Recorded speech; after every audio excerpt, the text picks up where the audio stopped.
અને હાલ તો મોટા સમાચાર બનાસકાંઠા પહોંચ્યા છે। ભાજપ પ્રદેશ પ્રમુખ જ્યારે ગુજરાતની પરિક્રમાએ પહોંચ્યા છે ત્યારે પાલનપુરની મુલાકાતે નવા પ્રદેશ પ્રમુખ જગદીશ વિશ્વકર્મા। જી હા, બનાસકાંઠામાં આજે ભાજપના નવા પ્રદેશ પ્રમુખ પહોંચ્યા છે। અંબાજીની તેમણે મુલાકાત લીધી તે બાદ હવે પાલનપુર પહોંચ્યા છે।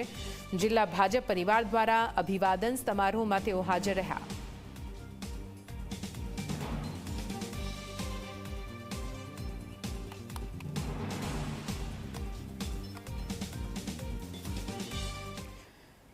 तो गुजरात भाजपने ज्यां नवा प्रदेश अध्यक्ष मळ्या छे त्यारे पूरा गुजरात भाजपमां अत्यारे उत्साहनो माहोल छे। अभिवादन कार्यक्रम एक बाद एक राखवामां आवी रह्या छे। बनासकांठा એટલા માટે જ અત્યારે જગદીશ વિશ્વકર્મા પહોંચ્યા છે કેમ કે તેમના માટે ખાસ આ અભિવાદન કાર્યક્રમનું આયોજન કરવામાં આવ્યું છે। આ જ મામલે વધુ માહિતી સાથે અમારા સંવાદદાતા દર્શલ જોડાઈ ગયા છે। દર્શલ, બનાસકાંઠાની પરિક્રમાએ પહોંચ્યા છે જ્યાં જગદીશ વિશ્વકર્મા, તમારી પાછળ મોટી સંખ્યામાં ભાજપના કાર્યકરો છે, અભિવાદન સમારોહ છે, કેવા દ્રશ્યો ત્યાંથી, શું જગદીશ વિશ્વકર્મા ત્યાં પહોંચી ચૂક્યા છે?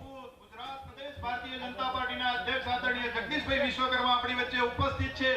जी निधि, अत्यारे हालमां बनासकांठा जे पालनपुर कहेवाय छे त्यां जे बनास कमलम जे कार्यालय छे तेनी सामेना डोममां हुं छुं अने मारी पाछळ आ जोई शकाय छे आ डोमनी अंदરના દર્શકો ત્યાં મોટી સંખ્યામાં ગ્રામજનો, સરપંચો એ છે એ જોડાયા છે। સામે જોઈ શકાય છે રોડ સુધી આ લોકોની ભીડ જે છે એ જોવા મળી છે। એટલા માટે કારણ કે અહીંયાના જે વીરા જે છે તે નવા ભાજપ અધ્યક્ષ જે છે પ્રદેશ અધ્યક્ષ ભાજપના ગુજરાતના તે બન્યા છે। એ જગદીશ વિશ્વકર્મા, એમનું સ્વાગત કરવા, એમનું અભિવાદન કરવા, એમનો આભાર માનવા, એ તમામ પ્રક્રિયા માટેનો આ કાર્યક્રમ અહીંયા યોજવામાં આવ્યો છે। અહીંયા સાધુ સંતો પણ અહીંયા હાજર જે છે। જ્યારે નવા પ્રદેશ અધ્યક્ષ જગદીશ વિશ્વકર્મા અહીંયા પહોંચ્યા ત્યારે એ સાધુ સંતોને સીધા જઈને મળ્યા, તેમના આશીર્વાદ લીધા અને અત્યારે હાલમાં આ સ્ટેજ કાર્યક્રમ જ્યાં જોઈ શકાય છે જ્યાં જગદીશ વિશ્વકર્મા હાજર જે છે અને એ જગદીશ વિશ્વકર્માનો ત્યાં અહીંયા જે છે સ્વાગત કરવામાં આવી રહ્યું છે। એ સ્વાગતની અંદર તેમને પુસ્તકો જે છે એ આપવામાં આવી રહ્યા છે અને એ ખાસ અપીલ જે તેમને કરવામાં આવી હતી કે તેમનું જ્યારે સ્વાગત થાય ત્યારે ફૂલહાર કે શાલ નહીં પરંતુ પુસ્તકો અપાય, જેથી કરીને જરૂરિયાતમંદ બાળકોને એ પુસ્તકો મળી રહે, એ મદદ મળી રહે। એ અપીલને ધ્યાને રાખીને આ જે પ્રયાસ અહીંયા જોવા મળી રહ્યો છે કે દરેક જગ્યાએ જ્યાં જ્યાં સ્વાગત કરાયું છે નવા પ્રદેશ અધ્યક્ષનું ત્યાં તેમને પુસ્તકો, બુક જે છે એ આપવામાં આવી છે। જે ધારાસભ્યો, નેતા, સંસદ તમામ લોકો હાજર રહ્યા। અંબાજીથી દર્શન કરીને આજની આ સંગઠન યાત્રા પ્રવાસ જે છે એ શરૂ થયો। આજના દિવસે 7 અલગ અલગ કાર્યક્રમો જેમાં ધીમે ધીમે એક બાદ એક કાર્યક્રમ આગળ વધી રહ્યા છે। દરેક ગામમાં તેમનું ભવ્ય સ્વાગત અને આ જન્મેદની એ પણ જોઈ શકાય છે। અહીંયા લોકો સાથે પણ વાત કરીશું તેમનું શું કહેવું છે, કારણ કે એક અહીંના વતનના વીરા જ્યારે નવા પ્રદેશ અધ્યક્ષ બન્યા હોય ત્યારે તેમનું શું માનવું છે, શું કહેશો આપ? જે પ્રકારે જગદીશ વિશ્વકર્મા અહીંના વતની એ વતનના વીરા પ્રદેશ અધ્યક્ષ બન્યા છે, એવા બેનરો પણ લાગ્યા છે।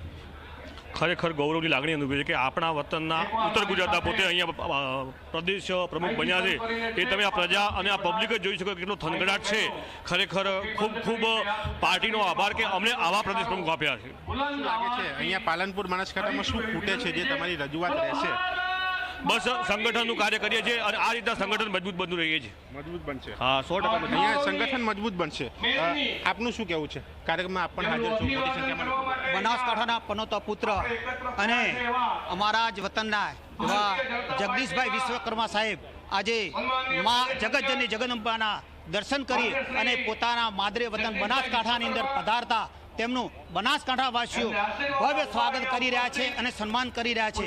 અમને અતિ હર્ષ અને ઉલ્લાસ છે કે આજે અમારા બનાસકાંઠાના પનોતા પુત્ર એવા જગદીશભાઈ વિશ્વકર્મા રાષ્ટ્રીય અધ્યક્ષ તરીકે, ગુજરાત પ્રદેશના અધ્યક્ષ તરીકે એમની નિમણૂક થઈ છે અને એમના કાર્યકાળની શરૂઆત પણ એમને પોતાના વતન એટલે કે બનાસકાંઠામાંથી કરવી છે। એટલે એ કાર્યકાળની શરૂઆત એ બનાસકાંઠાથી એ એમનું કહેવું છે અને અહીંયા જે બનાસકાંઠા એમના વતને જ્યારે આવ્યા છે ત્યારનો માહોલ એ જોઈ શકાય છે।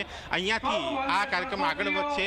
ઊંઝા ઉમિયા માતાના મંદિરે દર્શન કરવાનો કાર્યક્રમ હોય કે પછી સાંજે ગિફ્ટ સિટીમાં મેરા દેશના કાર્યક્રમમાં હાજરી આપવાની વાત હોય, એ કાર્યક્રમો જે ગોઠવાય છે તેમાં ધીમે ધીમે એક બાદ એક કાર્યક્રમમાં તેઓ હાજરી આપી રહ્યા છે અને દરેક જગ્યા ઉપર મોટો જન પ્રતિસાદ બાદ બિલકુલ તે દર્શાવ્યું તો ત્યાંના દ્રશ્યો જોયા. બનાસકાંઠામાં ત્યારે ઉત્સાહ હોય પણ કેમ નહીં, કેમ કે અમદાવાદના નિકુલના ભલે ધારાસભ્ય હોય જગદીશ વિશ્વકર્મા, પરંતુ તેમનું માદરે વતન તો બનાસકાંઠા થાય છે. બનાસકાંઠાના પનોતા પુત્રને આટલી મોટી જવાબદારી અને એટલા માટે જ બનાસકાંઠાના કાર્યકરોમાં ઉત્સાહ સમાત